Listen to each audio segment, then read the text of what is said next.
This is the fourth and final video of our stroll through my 72 symbol bear pen. Let's go. All right, Royal Caribbean is our first one.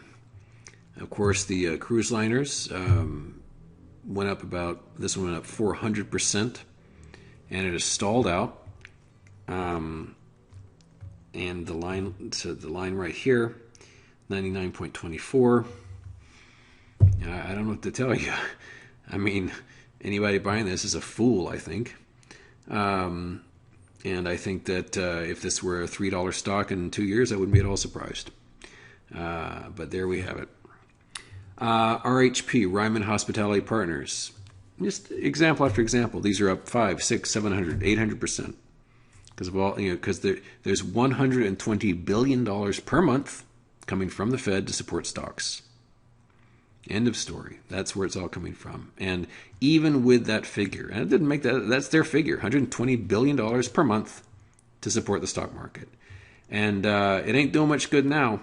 It's just the efficacy of these shameless trillions is quite diminished. Riot Blockchain, beginning to suffer under the diminishing Bitcoin success, because we can see here, if we look at Bitcoin, as I sit here now, it's down $2,200.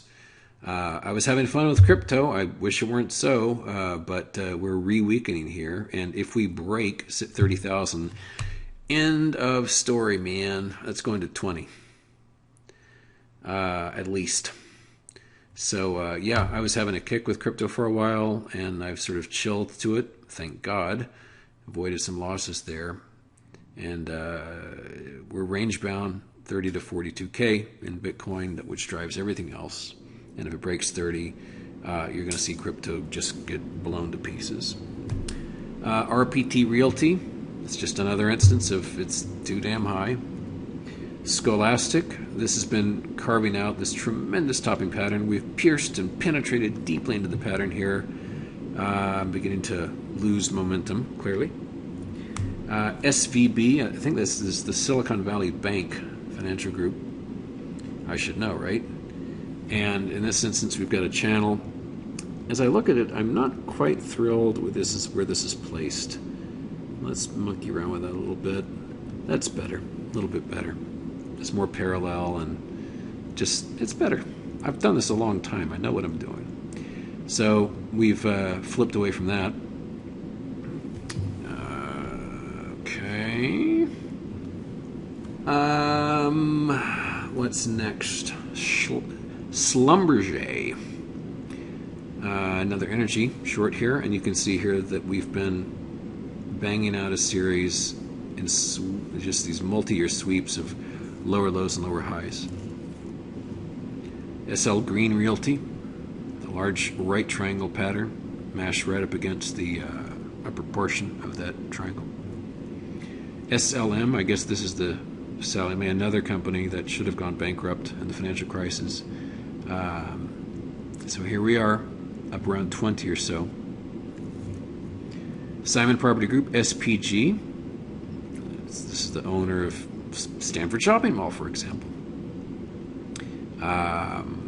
And so obviously with COVID, they plunged, but they've bounced right back, and they're got all that overhead supply above them now.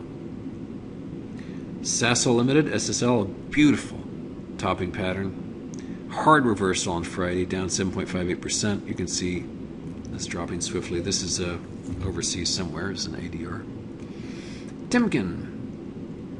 And this is not a great pattern. It's just up there. Old friend Tupperware, the gift that keeps on giving.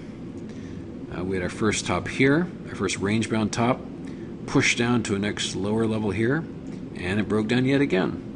So this has, it's very subtle. This has lost half of its value just in the past few months.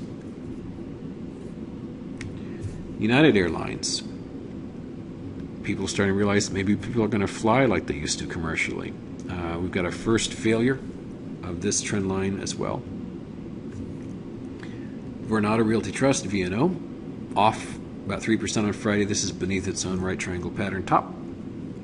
Cimarex Energy, yet another energy firm. Clearly, the sector most represented here is energy and also real estate. XEC, there's our line at 74.92. Exxon, speaking of energy, this line, it gets violated a lot. It's kind of messy, but it's not a bad delineator. And finally, Zillow, symbol Z. And there's a beautiful head and shoulder stop right there with a neckline at 119.68. So that's where things are. You know, it was an interesting week. Hopefully the VIX, which got battered down to a pathetic 15.04, finally got some life breathed into it, and it's back in the 20s again. But as we've seen time and again, you know, here and here and here, every time things start getting exciting, it tends to get tamped back down again. But we're still quite low on this. But as you can see here, the VIX has been doing nothing but engaging in a series of lower highs all the way down. I mean, the most exciting thing it's got was 28.93. You know, we're in the 20s now, and it exhausted itself before getting suffocated once again. So we'll see. From this perspective, you know, we can see we're still got this uptrend in our favor. So there's the ultimate low, and then a higher low, and then a higher low. So as it is now, just so as you know, as I said at the top of the first video, I'm positioned with some longer term bearish stuff, puts in MU, SMH, EWZ, and XLY. And I've got a couple of calls, XLB calls, and a small position in GDX calls. And that's it. Really not many positions at all, but lots and lots of good ideas, as you've seen. So thank you for watching. Thanks for being on Slope, and good luck in the week ahead.